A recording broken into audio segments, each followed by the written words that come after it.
Здравствуйте, дорогие зрители нашей передачи «Точка кипения», которая выходила и будет выходить на канале «Вестник Кавказа». Я Эльмар Гусейнов, ведущий. И сегодня мы с Максимом Шевченко хотели бы обсудить одну дату. Она, правда, уже немножко запоздала, но она все еще рядом с нами, эта дата. И человек, который с этой датой связан, тоже с нами, видимо, будет долго еще с человечеством, не только с нами. Ну не томи уже, назови его. 20, ну надо немножко потомить что-то. Это как с хорошим жарким. Значит, речь идет о 24 января. В 1955 году, 24 января, скончался один из величайших людей в истории человечества. И, может быть, самый известный англичанин мира, сэр Уинстон Черчилль. Как ты к нему относишься, Максим? Один из самых известных мошенников и проходимцев в истории человечества, который выдавал свои поражения за выдающиеся победы. Ты его имеешь в виду? Почему я так его вот назвал? Потому что биография этого человека, она на самом деле во многом просто выдумана. И им самим. Он, безусловно, был гениальный журналист, гениальный писатель. Очень храбрый человек и авантюрист, каких мир не видывал. Он сам создавал свою миф о себе, Черчилль. Если внимательно всмотреться в ключевые точки его биографии, мы увидим начало. Это кашмирская, не кашмирская, а это, значит, паншерская экспедиция британская, когда он молодым журналистом, офицером в ней участвует. Он это описал. Не читал его этот вот движение вместе с британскими войсками по Паншерскому ущелью в Афганистан из современного Пакистана, северо-западной Индии. Потом, значит, суданская экспедиция, где из пулеметов под Омдурманом расстреляли махдистов, участников восстания Махди. Потом плен во время Англо-Бурской войны, из которого он бежал. Он попал в плен там в бронепоезде, значит, британском, который буры окружили, потом бежал. Очень интересно, на территории современной, значит, по-моему, в Мозамбик, я не помню точно. Читаешь, не оторвешься. Равно как читаешь, просто оторваться невозможно. Его этот трехтомник о Второй мировой войне, да, о ее причинах. Но дальше начинается Первая мировая война. Он лорд Адмиралтейства. Уже тогда, как говорится, все не понимали, как так молодой человек, не имевший никакого опыта в морском деле, становится лордом, командующим Гранд Флит, всей морской мощью США. Ну, Великобритания. извиняюсь, Великобритании, я оговорился, да.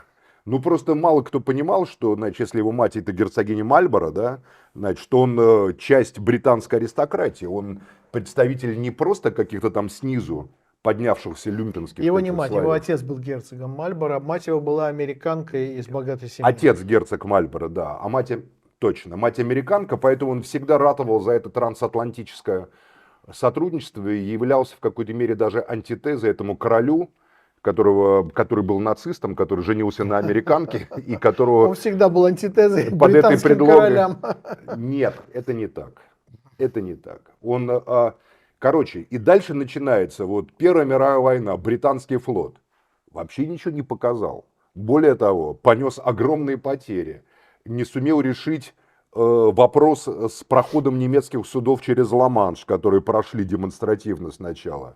Потом была ставка на это решающее сражение, значит, которое кончилось Ютландским боем 16 года, в котором, ну, мягко выражаясь, и имевший чудовищное превосходство над немецким флотом, над германским тогда флотом, значит, британский большой флот, Гранд Флит, мягко выражаясь, не одержал победы, а по некоторым оценкам даже, ну, морально, как бы не разгромив, не уничтожив немецкий флот, который он должен был уничтожить, потерпел как бы большое моральное поражение.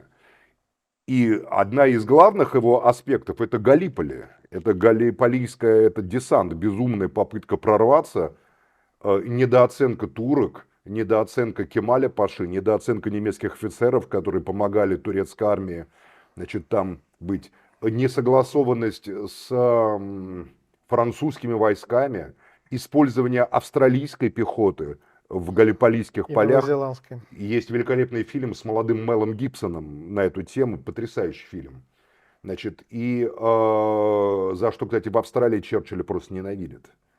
И главное, это кончилось катастрофой, поэтому назови, пожалуйста, вот Первая мировая война, человек командует адмиралтейства.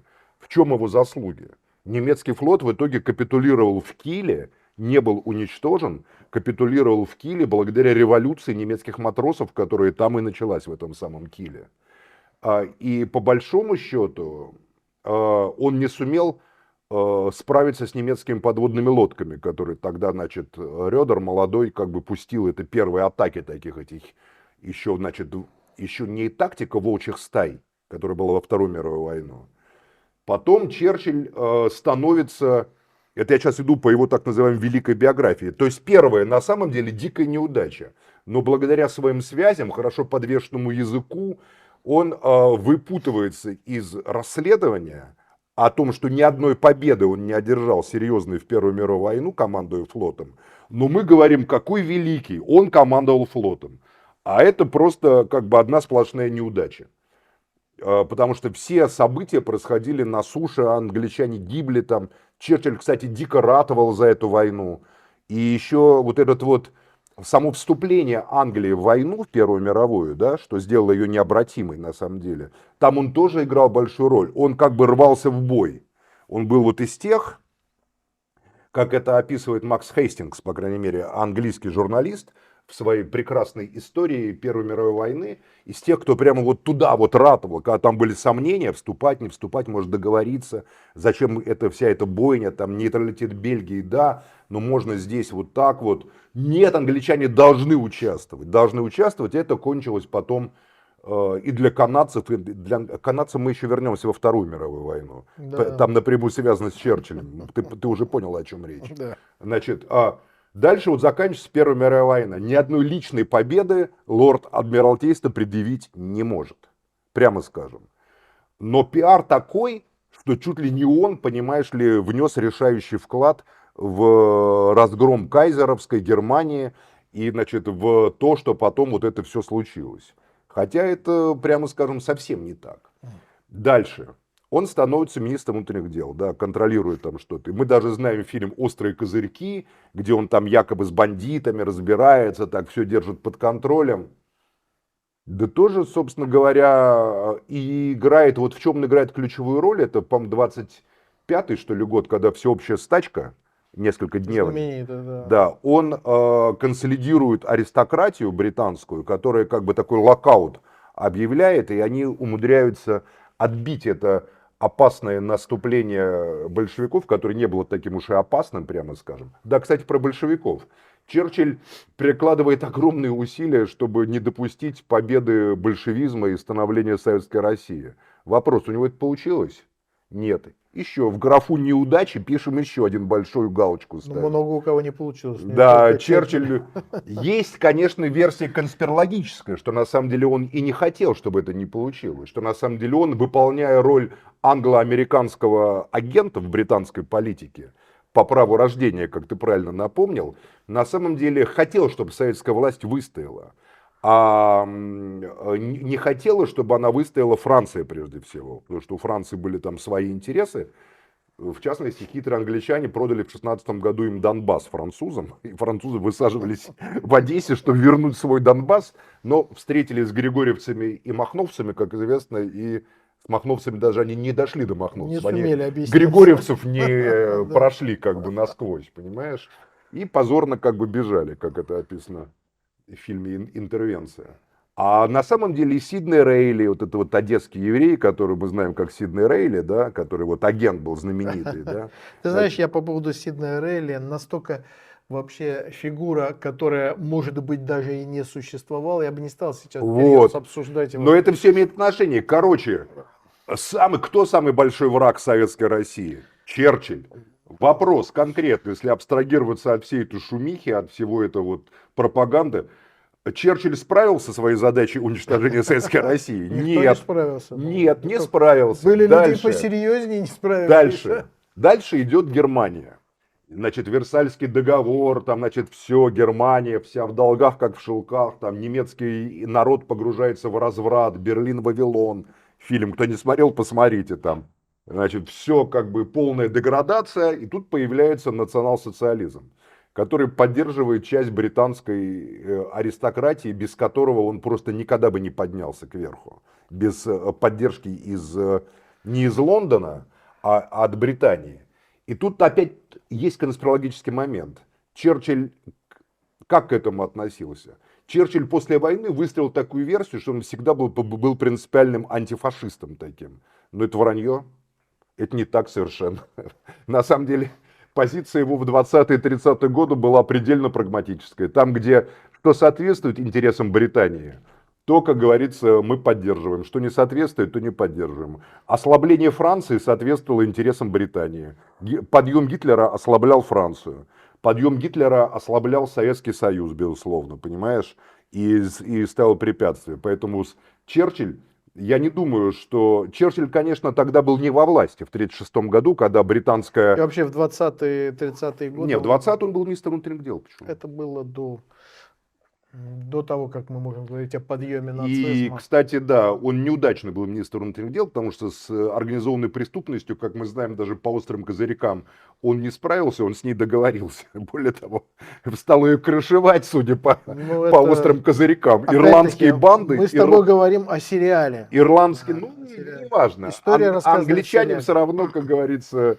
Значит, и вот, нацизм. И вот перед нами выступает главный, победитель, главный консолидатор всей антинацистской коалиции. We'll fighting on the beach, we'll fighting on the fields, we'll fighting on the streets, we'll never surrender. Мы будем сражаться на пляжах, на полях, там, на улицах. Мы никогда не сдадимся. Так никогда оно не и было сдадимся. же. Да никто не сражался ни на каких пляжах, ни на каких полях, ни на каких улицах. Гитлер боготворил эту британскую элиту. Ну, он Гитлер сам да. писал в своих запрещенных в России книгах, которые кому надо, тот читал, кому не надо, не читайте.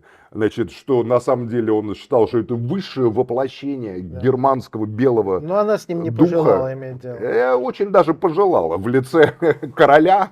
И есть фотографии Они короля тогда поменяли. Есть фотография юной принцессы Елизаветы, которая, извиняюсь, в отличие от Илона Маска, да, который мы можем думать, зигует он или не зигует, а она точно зиговала, понимаешь, точно зигхайль, принцессы Елизаветы. Маск даже прозиговать не сумел правильно. Да, а она сумела, как и другие члены британской монархии, потому что, как говорится, и Черчилля там нету, там, есть вот Мюнхенский сговор. Тайны Мюнхенского сговора погружаться туда не будем. Я привез вам мир. Это другие были люди. Говорит Чемберлен. Да, это была другая просто группа элит. Да, я привез вам Галифакс Чемберлен. И Черчилля это дико все уязвляло, потому что он был авантюрист. И ему очень хотелось, чтобы его неудачи Первой мировой войны, прямо скажем, отсутствие великих побед. Об этом Хейстингс пишет просто англичанин, между прочим. Тогда достаточно ясно, и Барбара Такман тоже об этом тогда пишет, тоже вторая англичанка. Ни у кого не было великих побед на Западном не так. фронте, это была другая война. У Жофра была великая победа, даже у этого самого коллаборациониста, как его, Петена была великая победа. Был, да, Франция одержала победу, и англичане в конце войны тоже одержали победу, и даже канадцы гордятся мы, этой видимо, своей. разные вещи имеем в виду. Великая победа, как битва великая, которая Про Черчилля известно, его независимые биографы, не те, кто... Они дожали Германию, не те, кто зарабатывает на торговле мифом великого англичанина, а на те, кто пишет реально, пишут, и его дико гнило вот это, вот угнетало. Да. Он, на самом деле, не показался Наполеоном, не показался Нельсоном. Он мечтал... И возможностей-то не было. Возможности были. Просто планировалось все неправильно. И его всегда обвиняли в авантюризме. В том, что он, пользуясь своими связями, своими родовыми связями, оказывает давление, проталкивает своих фаворитов. И это, мы сейчас дойдем до этого момента. Это везде так. Да, это не только в Лондоне. Да правильно, но мы-то обсуждаем миф самого такого прекрасного человека. Понимаешь, самого великого англичанина. Дальше, который прям все сразу интеллигенты. О, Черчилль, как бы я хотел, чтобы был Черчилль. Черчилль авантюрист, который выдал свои неудачи за победы. Максим. Дальше начинается война. Александр Македонский был аванчурист, и Наполеон. Да, но Александр Македонский не надо было ничего выдумывать. Он Сталин на самом деле был, дошел до Инда. Сталин был авантюрист. И Сталину тоже не надо было выдумывать ничего с победами. Я просто к тому, что само это слово Не всегда, когда ты имеешь в виду политического деятеля, тем более продвинувшегося во время войны, оно не всегда несет отрицательный Ну, смысл. не знаю. В общем, дальше, значит, Черчилль... дальше мы начинаем, если мы переходим ко Второй мировой войне, в Самое интересное. разжигании которой в мировой пожар Черчилль сыграл очень важную роль. Ну, Ну, по крайней мере, вот это вот как бы странная война на Западе и много чего другого. Он, правда, к этому не имел отношения напрямую, к этому вот франко-германскому фронту, который шел там, значит, по Саару, и там и сонный такой, который потом немцы взяли и ломанули. По согласию с французской элитой, на мой взгляд, это происходило тайному. Ну, это оставим за рамками. Вот начинается война. Черчилль расцветает буквально.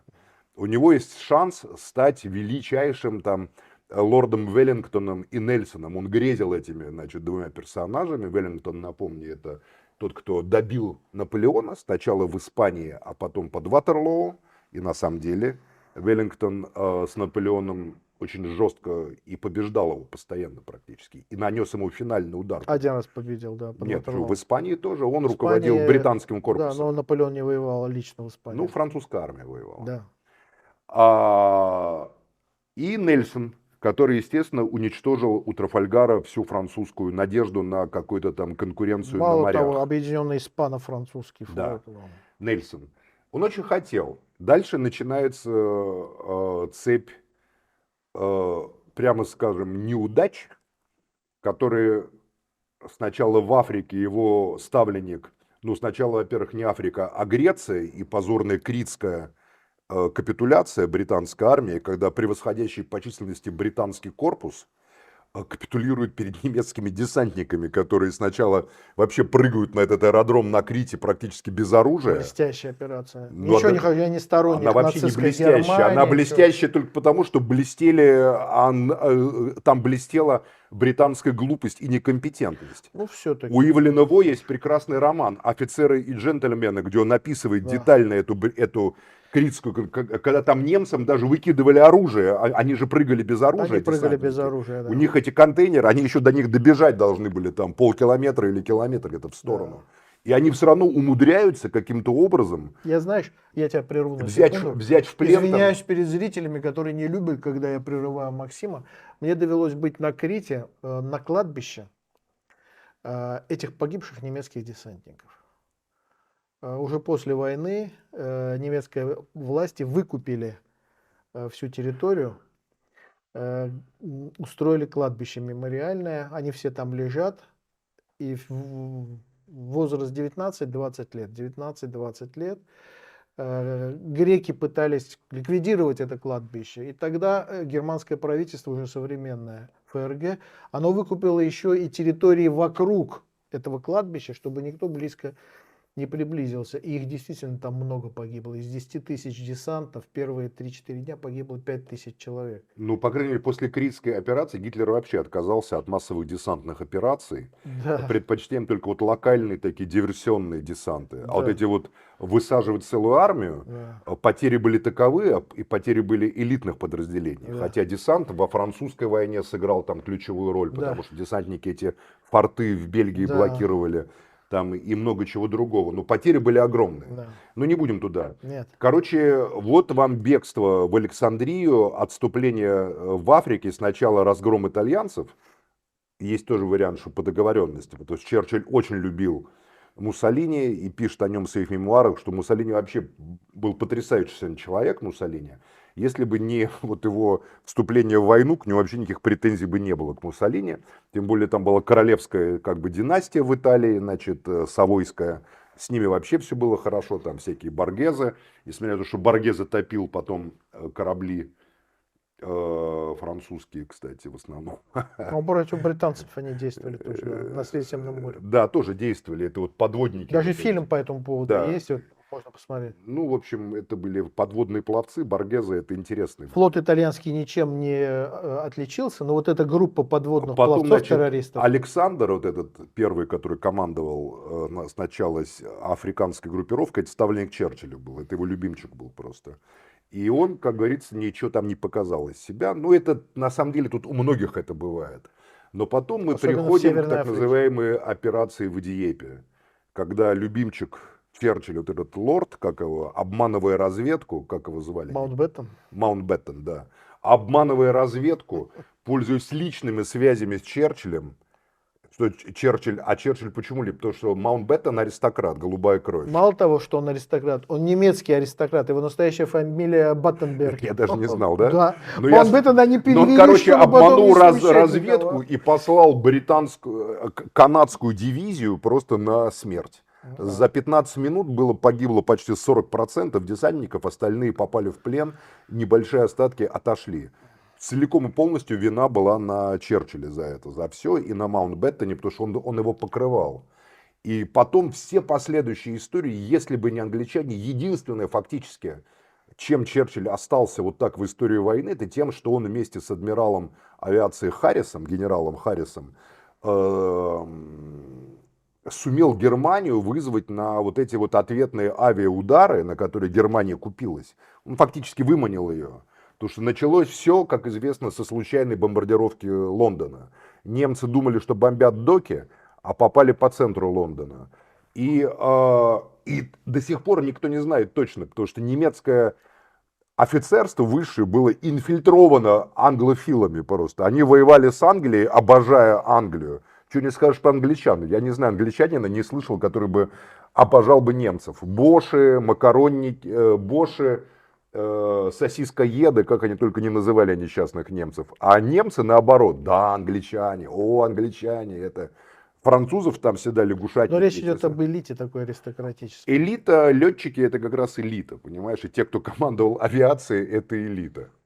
И здесь дальше начинаются нарастающие, сокрушительные, уничтожающие террористические удары по Германии, которые на самом деле не наносят до прихода американцев. Это были ночные бомбардировки. Американцы, когда появились Б-17, они стали бомбить дневные бомбардировки. Эти армады Б-17, летающих крепостей, они днем. Днем они стали наносить уже прицельные удары по промышленным зонам. И только дневные фактически И по городам. бомбардировки. Но в основном американцы старались города не бомбить. Да. А вот англичане, и это была санкция Черчилля, уничтожали конкретно, была просто ставка. Террор против мирного гражданского населения во время войны является не террором, а актом ведения войны. И уничтожение немецких городов, там, Гамбурга, бомбардировки Берлина. Дрезден это уже финал. Ну, Это квинтэссенция. Да. Бойня номер 5, понимаешь, это который Ванегут, будучи военнопленным, как раз там участвовал и описал это все. Это вообще уничтожение города, уже не имевшего никакое военное значение, но и имевшего огромное культурное значение. То есть Черчилль был инициатором убийства, уничтожения гражданского населения Германии. На немецкий дух это никак не повлияло. Немецкая армия, вермахт и СС, запрещенная организация, сопротивлялись фактически до самого конца войны. И наоборот, убийство матерей, жен, детей там в тылу, как это всегда, и вовсе не деморализует солдат на фронте, а заставляет их только еще страшнее сражаться. Все-таки немцам жаловаться некому. Конечно, немцам некому жаловаться. К чести американцев они старались не наносить удары по городам, кстати. И характерно, что после войны Черчилль пытался на американцев все это повесить. Немецкие летчики не бомбили американские города, да. А английские бомбили. А промышленные зоны, дневные бомбардировки, вот эти, особенно когда с Италии начали летать Б-17, когда они летали, садились на территории Советского Союза уже в Польше, перелетая через Германию Б-17. И, в общем, это англичане носили конкретно удары, уничтожающие города, создавая вот эти стратегии огненного вихря, когда сбрасывались фугаски, напалмовые бомбы зажигательные, и, в общем, там... Когда воздух выжигался. Да, выжигался воздух, гибло огромное количество людей в бомбоубежищах и так далее, и так далее. Это была сознательная политика Черчилля, которая тоже была ошибочна. И вот мы оцениваем биографию этого человека. Известны конфронтации между Эйзенхауэром и Монтгомери. вплоть до таких коллизий, когда... Соперничество командиров известная вещь. Да это не просто командиров, это соперничество было Черчилля и Рузвельта, который Рузвельт и Черчиллю относился крайне плохо. И известны коллизии, ты лучше меня знаешь, вокруг де-Голля. Сталин и Рузвельт поддерживали де-Голля, а Черчилль де-Голля ненавидел. И пытался всячески унасекопить де-Голля, потому что Черчилль не хотел совершенно возвращения Я знаю другую версию, ты извини, конечно, о Да, том, давай. что вообще де-Голля сделал Черчилль. Нет, де-Голля сделал Сталин. Рузвельт и Сталин не очень-то к Де-Голля нему сделал относились. Сталин, когда Рузвельт прилетел к Сталину. Я вот так это все знаю как раз. Ну да, версии есть разные. Но Да, этим же интересная как история. раз, мне кажется, наоборот. Там как раз были очень серьезные проблемы с Черчиллем. Потому что даже по логике вещей, зачем после войны мощная Франция, которая опять будет как с Британией состязаться. А именно создание Франции суверенной, независимой, да еще и с ядерным оружием сейчас, это заслуга советская. Кстати, ты не упомянул один очень важный момент. Очередного прокола Черчилля. Ну, Давай. может быть, да. Давай. Это разгром, уничтожение французского флота английскими Ну кораблями это, нет. после перемирия с Германией, когда в 1940 году, когда в Алжире был фактически уничтожен Танжере, надводный. да, разгром в Танжере, ну, это уже как бы франко-британский. Ну, это чисто тактически, это понятная вещь. Это, кстати, я не отнес бы к Ну, проколам. за это французы до сих пор не могут, во всяком Да, случае, военные это простить. толкнуло Францию теснейшим образом в объятия нацистской Германии дополнительно, да, и даже те офицеры, которые сомневались, они как бы, например, когда в Касабланке высаживались американцы, французы встретили их жестким огнем в Африке, Ну. и американцы понесли достаточно большие И потери. американцы, и англичане, да, высаживали. Ну, в основном А американцы. перед этим был такой же случай в Сенегале, когда не допустили высадки, ударили огнем французы, вот, и Вот там уже англичан, по-моему, и сидят. были потопленные корабли, а самое главное, что де-Голь, по-моему, находился на одном из них и там пытался обратиться к ним, что это свободная Франция, сражающаяся. Нет, они дали жесткий отпор, и во многом это вот расстрел флота. Де-Голь стал Причем, Де-Голем благодаря Сталину. А Сталин это мог действовать так, как у Сталина диалога с Черчиллем не было, несмотря на все эти посылки там в фильме «Освобождение фотографий в конверте». А у Сталина был великолепный зато диалог с Рузвельтом. Они друга понимали с полуслова, и у них был общий интерес. Они были создателями глобализма, их задача была вытеснить как раз Британию. Другое дело, мы подозреваем, что Черчилль всю дорогу, всю свою жизнь был англо-американским агентом, который работал против интересов Британской империи. он был масоном высоких И это градусов. то, что в чем его... Но каким масоном? Американского сектора или британского? В этом его обвиняют. Говорят, никто столько не сделал для крушения и распада империи, сколько Черчилль. И тут, может быть, я должен вступиться в его защиту. Может, он единственный, кто модернизировал империю, сбросил излишние активы, которые империя не могла держать под собой. Индию, например, да, там и так далее. И перевел это как бы в другую систему, которая сейчас есть, и которая вполне как бы эффективно сохраняет власть, авторитет британской высшей аристократии, голубой крови, но при этом как бы никто претензий не предъявит Лондону. А что это вы там, у вас там в Индии умирают от голода? Это не нам, это, пожалуйста, в Нью-Дели. Это как бы местные власти. Поэтому, на самом деле, если посмотреть, вся жизнь Черчилля – это сплошной пиар. Сплошная, это цепь ошибок и неудач. И он, как бы вскочив на локомотив истории, вот так вот двигался вместе с этим локомотивом, а потом, будучи обладая выдающимся талантом, писательским, журналистским, политическим нюхом, так описал свою жизнь, что теперь все говорят: Черчилль, господи, да был... это и есть главный конструктор антигитлеровской коалиции. Да если бы не Черчилль, вообще все было по-другому. Да вообще все было бы крайне плохо. Да, но это именно Черчилль предлагал бомбить бакинские, между прочим, нефтяные разработки в 1940 году. Это именно Черчилль сделал многое для превращения этой войны как бы в кровавую мировую бойню. Но, допустим, это был объективный процесс, мы имели дело с исчадием ада в лице гитлеризма, и альтернативы этому не было. Но даже на этом фоне, ну как бы, таких прямо матерых галочек Да. в графе удачи как бы там Веллингтоном и Нельсоном не пахнет. Не пахло, нет. Не пахнет, а пахнет крупным, серьезным политиком, написавшим великолепные мемуары, которые читаешь просто с запоем и перечитываешь. Я трижды читал эти мемуары Черчилля, кто не читал, читает. Они первый раз в советское время были изданы. Хотя я так и не знаю, в полной это была версия. По-моему, сначала для спецслужебного пользования это было Такое переведено полностью. 3 таких серо-голубых таких Да. томов, да? Очень интересно. И если еще их соотнести с мемуарами Деголя, то еще интереснее. Или с мемуарами Жукова. Не, ну Жуков это мы Сталин, к сожалению, не оставил нам Да. мемуаров. Вот. Но последнее деяние Черчилля, которое, безусловно, удалось ему, и то, почему его так любят все антисоветчики всех мастей, это разжигание холодной войны и уничтожение советско-американского тандема. Вот это то, что тут ставим жирную зеленую галочку в графе «удача стратегическая». Красненькую я бы поставил. Ну, я бы поставил синенькую, потому что... Зачем порочить зеленый цвет? Ну, Англия, она ближе к голубому, к синему, туда, знаешь, высшая аристократия все-таки. Да. Значит, и тут что случилось?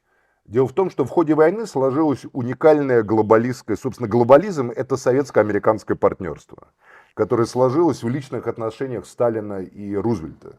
Безусловно, великих политических деятелей, мысливших масштабами планеты. И Черчиллю никак туда не удалось влезть, потому что они все время, да, они его брали как бы к себе, потому что невозможно было игнорировать Британскую империю, значительная часть которой была под японской оккупацией.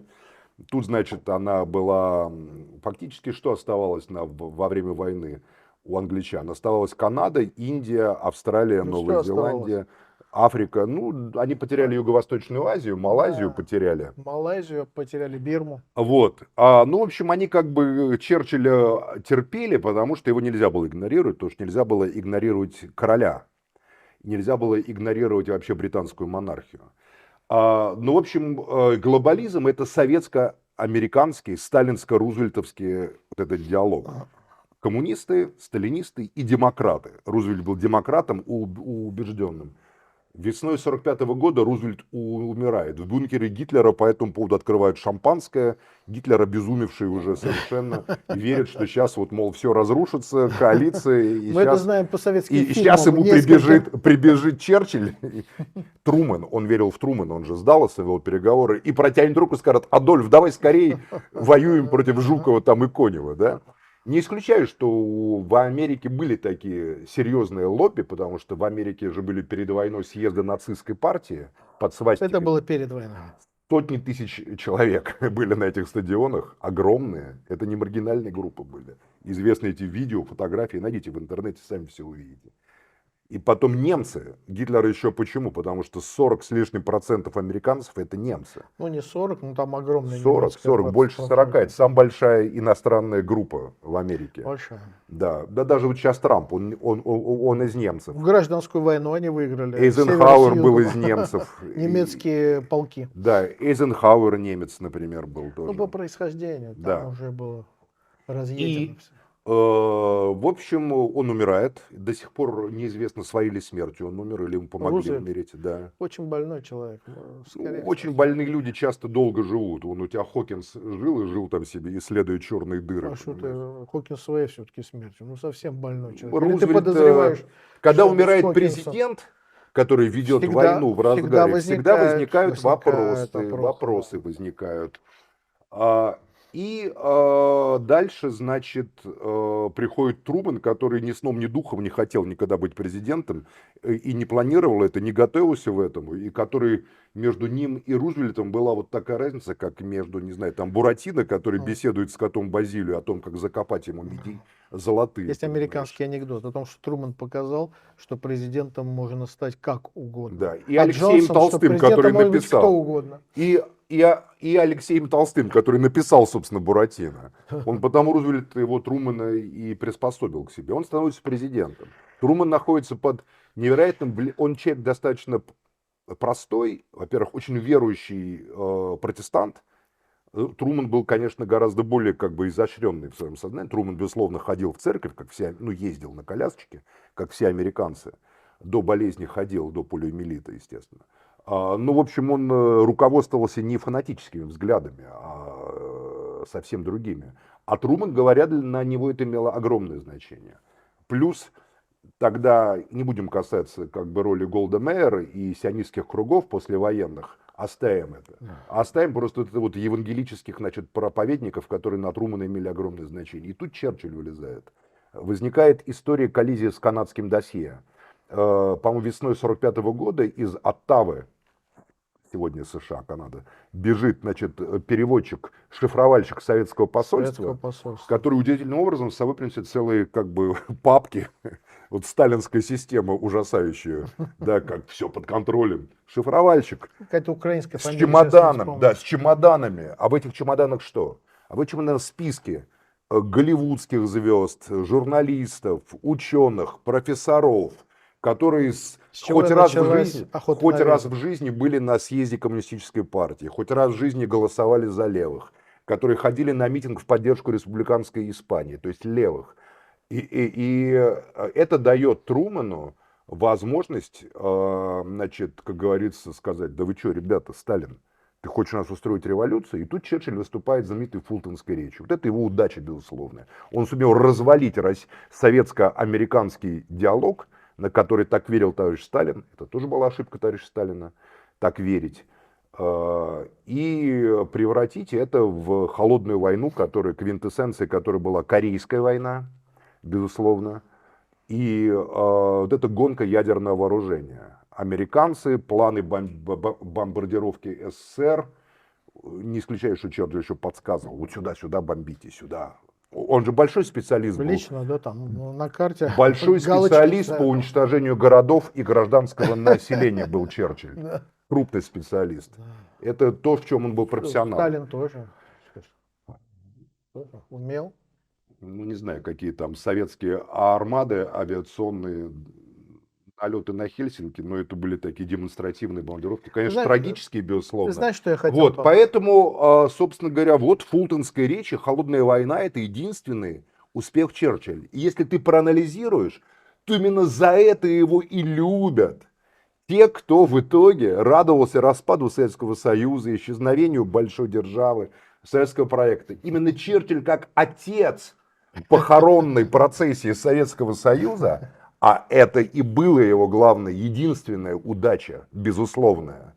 Безусловная. Вот холодная война — это безусловная удача уже вышедшего на покой, переставшего быть премьер-министром. Он потом стал опять премьер-министром через Напомню, пару что лет. именно в 1945 году, казалось бы, вот, кстати, как англичане относились к Черчиллю, последний штрих, казалось бы, выиграна война, Да. ну все там на руках, там в лепестках, лавровых венках, хрен тебе. И вот он слетает с поста премьер-министра, да, становятся, значит, лейбористы во главе. Я об этом хотел как раз Потому поговорить. что они знают прекрасно его успехи во время войны. Да, знаешь, во всяком случае, в демократических странах Ой, да только не надо вот это нам вот демократические страны. Ну, как тебе их обозначить? В странах Западной Европы, и США, и Канады, и Новой Зеландии, и Австралии. Так лучше или просто сказать демократические страны? Есть распределение ролей, особенно в Великобритании, которая давно это практиковала на протяжении столетий. Есть люди, которые имеют множество личных качеств, но их невозможно использовать в ходе обычной жизни повседневной. Такие как Черчилль, например. Такие как Кромвель был за 300 лет. Не надо их сравнивать. Ну, подожди, я сравниваю Кромвель отец нации британской, качества. а Черчилль это человек, который спрыгнул на подножку этого вот поезда. Послушай меня, вот спрыгнуть на подножку. Это люди, которых спускают с цепи, когда нация в опасности. И сажают с трудом опять на цепь, когда приходит время просто мирной работы. Вот в 1939 году, когда Черчилля взяли и сделали первым лордом Адмиралтейства, а потом в 1940 году премьер-министром, ему досталась разрушенная внешняя политика, разрушенная армия и немцы, которым надо было просто сесть на прогулочный катер и переправиться на другую сторону Ла-Манша. Да ты что, чтобы смеешь, взять что ли? С Англию. какой стати немцы, которые не имели флота надводного, а Ла-Манш полностью контролировался англичанами, могли туда переправиться. Ну, Это вообще сказки абсолютные. как полностью контролируется, когда для того, чтобы переправить свои разоруженные, разбитые войска из Дюнкерка, они прибегли к помощи А это еще один, лодочников. вопрос к Черчиллю. Лодочников. Почему у тебя в Шотландии стоит флот огромный, Да. понимаешь, на севере, а тут Не через у него Ла-Манш на стоит. яликах Это ему должны пришлось переправляться? сделать через 2 недели после того, как Да. его Чемберлен и Галифакс уговорили стать премьер-министром. А тот же Этли, у которого, по-моему, в тот момент вообще Ну, было чуть ли не большинство Начинается козыряние От- фамилиями, и все должны закурить толстую сигару, налить виски Отошел- шотландский односолодовый, сидеть Я и думать, предпочитаю, да, великий был я человек. предпочитаю ирландский. Жулик. Значит, Жулик, я не- политический я не жулик. спорю с этим. Политический жулик, который умел гениально представлять да. собственный пиар. Да, Вот это кто все он такой. правильно. Но тем не менее, в этот момент, с лета 40-го года и до лета 41-го года, когда в войну с Гитлером драматически вступил Советский Союз, Англия одна сражалась и с Германией, и с Италией фашистской, и не подписала с ними никакой договор. И билась с ними в Северной Африке, на море, в воздухе. И когда в 41 году после Англия нашего- выдохнула с облегчением, С облегчением, и да. Черчилль выступил и сказал, ну, ребята, то, за что мы боролись, теперь свершилось. Гитлер пошел на Советский Союз. Поздравляю вас, Еще. британский народ. Теперь мы с коммунистами, которых мы вчера ненавидели, хотели их смерти, должны дружить, потому что эти коммунисты Этот должны год- воевать за наши британские Этот интересы. год они выстояли, Да. и в течение следующих лет загнали Гитлера туда, где он пустил себе пулю в лоб. И еще яд выпил, чтобы... Вот в чем я... И сразу после того, как победа была достигнута практически, этот человек стал не нужен англичанам, он был нужен на время кризиса. Это кризисный менеджер. И они избрали премьер-министром Этли, лейбориста, ничем не выделяющегося человека, но который начал работу по приведению страны в экономический и социальный порядок. Вот в чем функция таких людей, как Черчилль. Да, авантюрист, конечно. Да, человек, у которого, может быть, который опережал свое время. Он там предлагал взять Дарданеллы, а адмиралы и генералы не хотели этого делать. Который И выдумал в сорвали. свое время. Давай так, мы Операцию. столько вот набросали сюда, столько наговорили, что пусть наши зрители думают. Да. Но я немножко только набросал, там буквально 2 минуты. Просто надо понимать, каким он был для самих англичан. Да, он спас страну во время Второй мировой Поэтому войны. они его прокатили на выборах в 45-м году победоносно. Сказали спасибо, до свидания. ну, Вот правильно. мы приглашаем бухгалтера. Вы Нам всегда щас готовы оправдать. бухгалтер нужен. Бухгалтер, Я ну вот объясняю. бухгалтер, уровень бухгалтера, Максим, это его уровень, наверное. Это да. я про это ли говорю. Я не оправдываю, я объясняю. Вот, при всех обстоятельствах. Он потом же еще опять стал премьер-министром. Был уже в мирное время, был избран уже в солидном возрасте. Ты знаешь еще, вот Черчилль человек, про которого не только он сам выдумывает, про него выдумывают миф. Вот знаменитая фраза, сейчас я знаю, обидятся многие зрители, знаменитая фраза о том, что Сталин принял Россию с охой, а оставил с атомной бомбой. Он никогда ее не писал, не произносил. Никогда не писал, Это не говорил, выдумка. да, это Но выдумка. таких фраз, приписываемых Черчиллю, а почему приписывают Черчиллю люди, которым нравится Сталин и Советский Союз и коммунистический режим? Потому что в его устах это звучит авторитетно. Потому что все-таки это... Ничего не звучит. Нет? Этот миф Черчилля вы должны уничтожить в своих мозгах, поверьте. Это на самом деле вот с деконструкции мифа Черчилля начинается вообще понимание подлинной природы Запада и всего того, что тогда происходило и что происходит сейчас. Я предлагаю на этом закончить. Да, все, спасибо большое. Смотрите, подписывайтесь, ставьте лайки, спорьте, обсуждайте, пишите, с чем вы согласны, с чем вы не, точнее, с кем вы не согласны. А Максиму еще раз спасибо большое. Очень эрудированно, очень точно. Может быть, я бы какие-то этюд сделал в менее багровых тонах, но тем не менее это позиция человека. Максим, спасибо большое.